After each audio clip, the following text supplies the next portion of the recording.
Hi, I'm Paul Ford. And I'm Rich Ciani. And this is Reqless, the podcast about how AI is changing the world of software.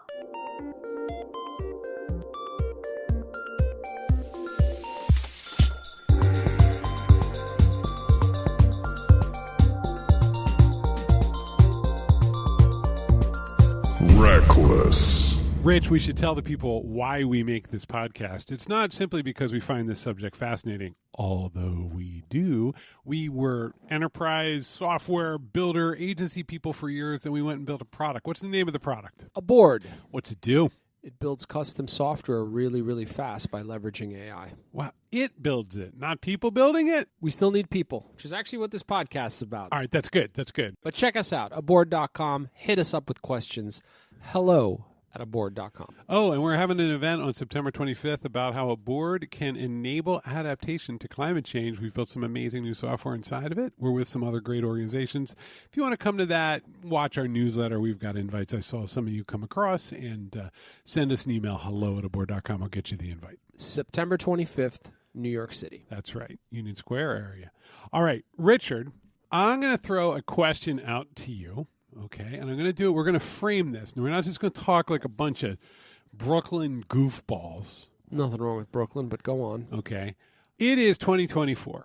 And I'll tell you, you and I have been talking to a bunch of people in colleges, people from industry, people from a lot of different backgrounds. And basically a consensus is emerging. And the consensus is AI is not going anywhere. It's definitely not going anywhere.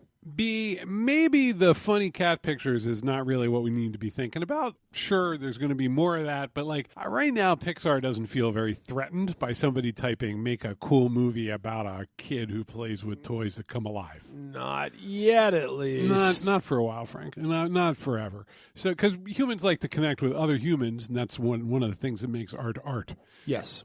But now a new class of tools and techniques are showing up that are generative around very structured digital things like code or charts, diagram, like that sort of stuff. Like we're getting architectural widgets. Yeah, like we're just getting to a place, but software in particular. Software is getting built by you tell it what to do and it built it. You and I sat in a room yesterday, and I showed you some of the things I've been learning. And I'll tell you what I showed you. I showed you how we could build a simple kind of content management system that was specifically around videos, tagged with an admin tool to upload and download the videos.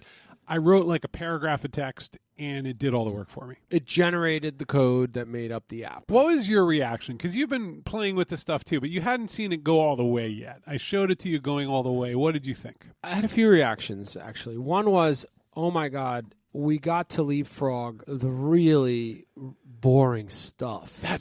Yeah. Like, I've written enough login, sign up, sign in functionality in my life that I never want to write it again. I hate auth to the point that I stopped building software because auth is so bad. It's so bad, right? It's all annoying, and I know there are solutions out there, but it's nice to so 80% of software is like analytics instrumentation. That was just personal. Like, I'm glad I didn't have to do that. We got to tell people auth means authentication. Like it sounds like I'm just saying auth. It's not like some weird Middle English word that we just dropped in. And then it kept going. And I think the thing that struck me was, wow, I just skipped like 4 days in like 20 minutes. And that is a big, big deal. It is. That was another, like, the productivity leap for, frankly, let's say it out loud, pretty basic software building blocks was huge, right? The third observation was, okay, I need to take the wheel now. You know what the analogy that comes to mind is? There are like assisted driving capabilities in a lot of cars that will kind of drive, but it's the minute you take the wheel or the minute you tap the brakes. When you're in a Tesla, it's like this. They got that screen and it's showing you everything that's all around you. Yeah, but also the pedals, the gas and the brakes. The minute you touch them, the car gives up control, and then you're back in control. And I think with what's happening with AI is it's gotten extremely good at the first basic 65%. Yeah, I mean, it's cognitive cruise control, right? Like cognitive cruise control. Now, what that means, though, and this is, I think, what everyone has to be careful with, is that the last third is not easy. It's actually harder. And how do we know it's harder? It's because AI couldn't do it. Yeah. And now I need a human. And so there is this this is a very strong counter narrative that hasn't taken yet, which is like what we thought was going to get easier actually is requiring us to think a little higher order. Well, and actually, so what happens is as you do this stuff, it narrates the decisions it's making. That's sort of how they've built the product. Right. Claude in particular. Like, hey, I wrote the code this way using this technique and so on. If you skip and just cut and paste, bugs show up and you have to figure out where the bugs came from. That's right. If you read each word, it's almost like you're a senior programmer working with a junior and you go, I see where you're going wrong here. Like, let me translate that to advice. Okay. I do think that AI has presented innovations that don't require us to understand all the nudgy syntax and specific gotchas for specific languages. Mm-hmm. But what I think it's done, though, is it's requiring us to understand the fundamentals of how things work. And that takes work. That doesn't mean you should educate yourself to be a coder. But it means, I believe, by the way, generally speaking, outside of AI, any product manager should understand the high-level concepts around programming. Well, let me give you a promotion. You're the CEO of a board, but I'm going to give you a promotion. Woo! You are now the dean of the digital whatever department at and let's not make this is not Harvard. You are at a mid-sized University of Ohio. Not even, no, that's too big. Like state system, like a SUNY school or one of Stony Brook. Yeah, or like Pennsylvania Kutztown, like not big, maybe 15, 20,000 students, right? And there are maybe 500 students in this program. Now they were learning. Let me tell you what they were learning. They were learning JavaScript, C language. They were learning programming languages. They took 1 or 2 computer science classes. They might have learned, they might have done like 5 or 6 things to build little apps, or they might have written Tetris. Yeah. So they know how to make a computer go. They know how to like compile code or run code and so on. So it's been very code centric. Mm-hmm. And they are ready to go out in the industry and get their first junior coding jobs. And what we've been seeing is like that is really very possibly under threat from these new technologies. It should be. So reboot this program. They are coming to you at the age of 17, 18. Yep. And you got 4 years. What do you teach them? It's 2 courses. Okay. Understanding Programming 1. Okay. And Understanding Programming 2. That is the laziest damn answer I've ever heard in my life. Or Programming Concepts 1 and Programming Concepts 2. And what you want to do is untether from the sort of explicit requirements of particular types of languages and syntax and whatnot, and instead understand the high-level concepts really well. Understand why functions are more useful than batch coding. Understand the basic building blocks like conditionals and try-catch and all the normal stuff that makes programming work. But uncouple that from like, well, let me explain to you why your Java program is not running. This is, by the way, just to add, I think Python is sitting in a lounge chair with like a cigarette that sits on the end of like, they used to smoke cigarettes at the end of sticks for some reason at some point. Meaning that it is able to relax because it's sipping scotch and saying, come to me. I will show you the way. Because I'm the most readable language, and if you get it right with me, I'll turn it into any of the ugly-ass languages that are out there. It's very forgiving. Around. It's a great way to learn the concepts. Now, I'm going to tell you a story, and then I'm going to tell you what I would love to teach and what I don't think anyone could tolerate, but still how I think it would go. So maybe 10, maybe more years ago, there was a legendary class at MIT, the best technology university possibly in the world, and I think it was 6.001. It taught you Lisp, or it taught you actually a variation of Lisp called Scheme. Well, for the world, what is Lisp? Lisp is a parentheses-based programming language. It's a very sort of like function-driven, and it's the language for smarties. It has a very, very light differentiation between what is data and what is code. So you often end up writing Lisp that will write Lisp and do things. It's very, very abstract. It's the language for the abstract thinkers. and 12 other language aficionados just got upset when I said that, but still, I'm within my rights to say that. So, very associated with MIT, very serious, and this class was taught with a book called The Structure and Interpretation of Computer Programs, known as SICP, and it defined what serious undergraduate computer science was.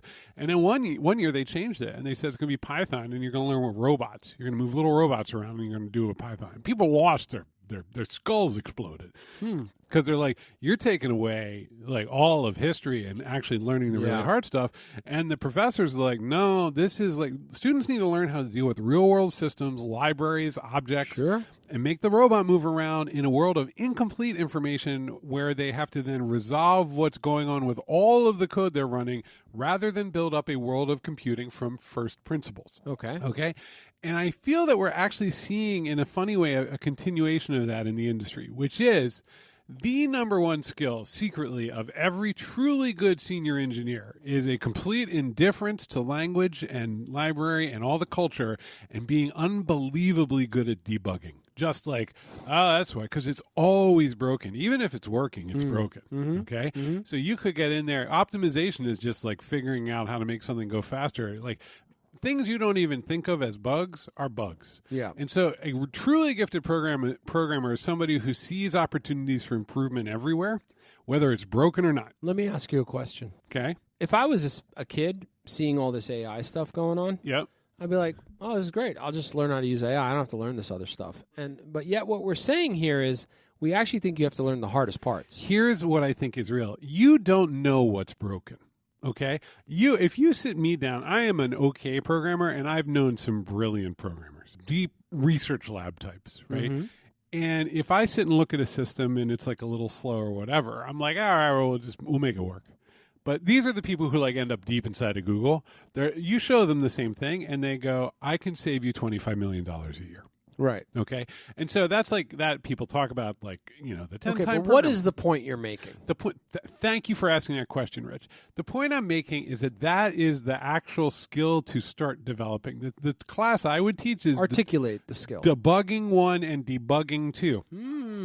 And actually, don't you have to understand the concepts first? Well, but I think similar to what happened with MIT is that you're going to be dropped realistically into a world of legacy garbage. Legacy garbage could be I'm using Windows 11. Legacy garbage could be I'm at the bank and I have to change the way the compound interest calculator works inside of the mainframe. But you are going to be dropped, if you are a professional programmer, into a mess. People think of the web as being modern. The web is now a multi-gigabyte pile of blah, any single code. Like, I installed something in the JavaScript ecosystem over the weekend, and it's like, 1,600 libraries install. I think that's a product of a lack of fundamental understanding of programming. Regardless, that's the world. Welcome to the world that you're actually going to be in. That is the world. Okay. So if I want to empower someone, and this is kind of why I said local state school, I'm not sending you to MIT. Yeah. Your first job is going to be like in the IT department of a bank where you're supposed to like make something better about a form. Okay. You're going to be dropped into that world. And if you don't know the fundamentals at all, you're in big trouble, because you can say to the AI, you can say, make the box red. And I think we're going to have that 100%. And if that's all you need to do, great. But when it doesn't make it red, or when it makes it the wrong shade of red and somebody's upset, you're going to have to figure out why. Yeah. And the only way you're going to be able to figure out why, I had an issue over the weekend where it kept I wanted to make a circular thing in my app, but the AI kept making it more and more oval, and the oval kept getting smaller and smaller and squeezing more and more. And it was because there were two places with CSS code. Okay, this is like very technical, but one variable was overriding another. A minute for me to figure this out. But 20 years ago, I think that would have been like 3 days for me to right. So what you need to do is use these tools. Frankly, the thing you want to do is not use the tool in a constructive capacity, but use it to explain every part so that you can figure out where things are going wrong and where you can improve them. And if you make that your ethos, you can build all day long. But the sign of an immature engineer is they build all day long. I still think you're skipping fundamentals. If we're looking to give advice here, like, the first course someone learns should not be debugging. Well, this is why I'm saying this won't be popular, right? But I'm like, the way that I think is best, it's language immersion is what I'm saying. Send them, you know how you take that French class for 2 weeks and you go somewhere. You and I never did this. In Bay Ridge, they didn't have this. I didn't have this. Not. But I heard about this. You go and they only speak French. For 2 weeks. The whole time. It's your summer camp, right? And it's all French. And after you have been speaking you've been surrounded by French for 2 weeks. Kind of start to pick it up. You start to speak a little French. Interesting. Right? And as a learning method, you're saying you will pick up the abstract concepts because you're in it. Give a kid a broken TV and say you can watch, or a broken laptop and say you can watch as much YouTube as you want if you can fix this. They'll work hard on it. I mean, for real, right? Like, I mean, if it's like if the screen's smashed, they're out of luck. But if it's like they need to install Linux because the Windows. Interesting. They will do it. My 12-year-old boy will absolutely. If I would give him a laptop and say you can do whatever you want to this and then watch unlimited YouTube, he will work hard. He will get a soldering iron out and go at the microchip level to get access. So, like, what I'm saying is that what I think the actual ethos of these tools is, what I think they're really good at. They translate words to patterns and language and artifacts. Okay, they're not creative. They are.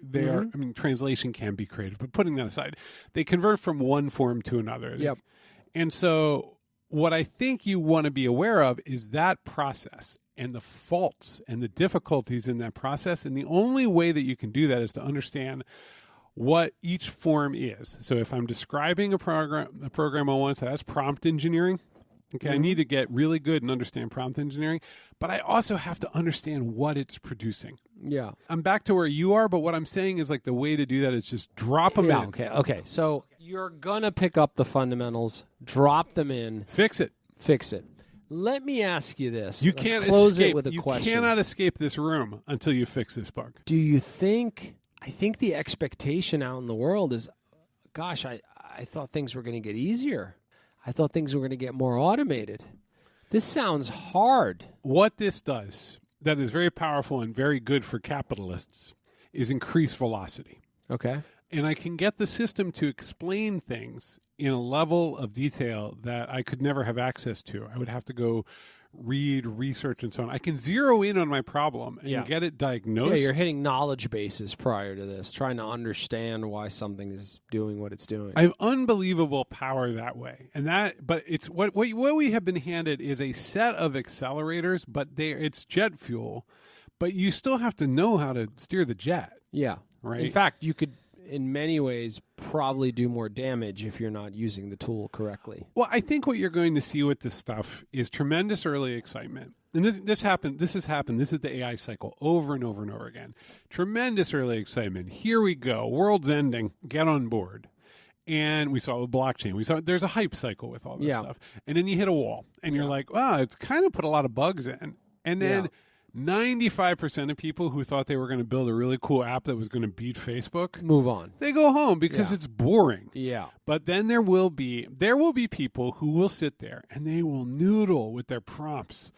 And then they will come back to us and they will say, I have found a way to make this weird new databasey technology do things you never thought were possible. Yep. And we will go, oh my God. Yeah. Right. So it's that, but it's that as a tiny, most people just want to say, hey, the fantasy of AI is you're going to sit there, you're going to type the words, make me rich.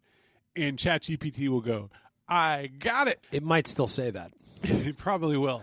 The reality is that, yes, this is going to come for a lot of programming, but I think it is actually at some level, the way I want to think of it, I think of it in two ways. One is a translation engine that takes one form and turns it into another. And if you truly want to understand what's going on, it'll do all that boring work. You don't have to do anymore. But unless you really understand debugging at a very deep level, you're going to get caught. You're going to hit walls. I think this is legit, unlike other sort of hot topics around technology. I also think it's fascinating that a whole new category of jobs will arise and a whole category of jobs will be under threat. I think it's both. A lot of people tend to focus on the doomsday, like, it's coming for your job. But I think there's going to be new skills. I would predict that product manager that understands these concepts is going to become just one of the most valuable assets in the technology workforce. I'm pretty convinced of it. I mean, one good PM one good designer, one good senior engineer, and maybe a junior, and you can build 12, 16 months of engineering platform work in like 6 weeks. That's what I would say. I think that's really exciting and interesting, right? Yeah. But and you need that's experts. That's going to get slick. It's very early days. Related to all of it, check out aboard.com. We're building a platform that lets you build custom software with AI and gets you there really fast. So what used to cost a lot more money and used to take a lot more time, costs a lot less, requires a lot less time. It's very exciting stuff. This is real. If your organization has like a big thing it needs to build and it is like, oh my God. Keep putting it off because it's too pricey. It's going to take forever and like engineering is exhausted. You just reach out to hello@aboard.com and I first of all, we're going to be glad to hear from you. Second of all, we'd love to hear you tell us your problems. And third of all, you can probably accelerate the hell out of it and get it a lot more cheaply. So we would love to help you. Lots of big announcements coming from Aboard in the near future. It's real. I want to show people the climate stuff, and then we got the new AI stuff, and then we got some client stuff. It's good stuff. Have a wonderful week, everyone. Bye.